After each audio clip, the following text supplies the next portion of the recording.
Finally गावावरून पुण्याला आल्यानंतर मला सर्वात जास्त एक्साइटमेंट ह्याच गोष्टीची होती. ती काय हे मी तुम्हाला सांगतेच. पण त्याआधी काल संध्याकाळी 4 वाजता आम्ही गावावरून पुण्याला यायला निघालो. गाव म्हणजे माझं सासर वरंद आणि वरंदवरून पुण्याला जाताना मध्ये लागतो तो वरंद घाट. तर या घाटामध्ये पावसामुळे ठिकठिकाणी छोटे मोठे धबधबे तयार झाले होते आणि निघालो तेव्हा काही सर्वात जास्त पाऊस नव्हताच. मग मी यांना म्हटलं की थांबा म्हणून. एका मोठ्याशा धबधब्याखाली यांनी गाडी थांबवली आणि मला बोलले तू दे पोज, मी काढतो फोटो. आणि स्वतः मग माझे फोटो आणि तिथून मात्र जो काही पाऊस लागला, मोबाईल ठेवला होता मी डिक्कीमध्ये आणि आम्ही इतकं पावसामध्ये भिजलो होतो. त्या दिवशी रात्री आम्ही सरळ जाऊन डायरेक्ट झोपलोच.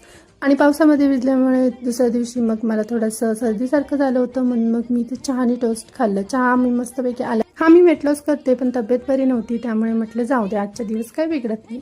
आणि पुदिन्याच्या काड्या ज्या बाटलीत ठेवल्या तर त्याला मस्त अशी पानं फुटत होती. ते मला ठेवायचंच होतं एका कुंडीमध्ये लावून, पण अचानक गावी जायला लागलं. संध्याकाळच्या जेवणामध्ये मस्त कारल्याची भाजी, भाकरी आणि मेथीची भाजी सुद्धा बनवली होती. भूक नव्हती आणि माझे मिस्टर पण काय आले नव्हते. म्हटलं चला ते येईपर्यंत मला ज्या गोष्टींची एक्साइटमेंट होती ती गोष्ट करूयात. ती म्हणजे मिशोवरून ज्या वस्तू ऑर्डर झाल्या होत्या त्याचं अनबॉक्सिंग मला करायचं होतं.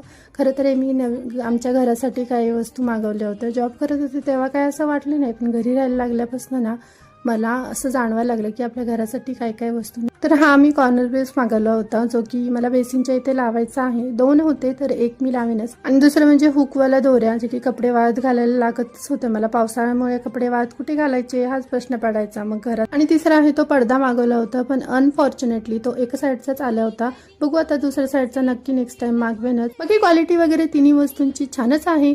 तर याच गोष्टींची सर्वात जास्त मला गावावरून पुण्याला आल्यानंतर फायनली यांचं अनबॉक्सिंग आज मी तुमच्यासमोर केलं आहे. तर चला भेटूया पुढच्या ब्लॉगमध्ये. Bye bye.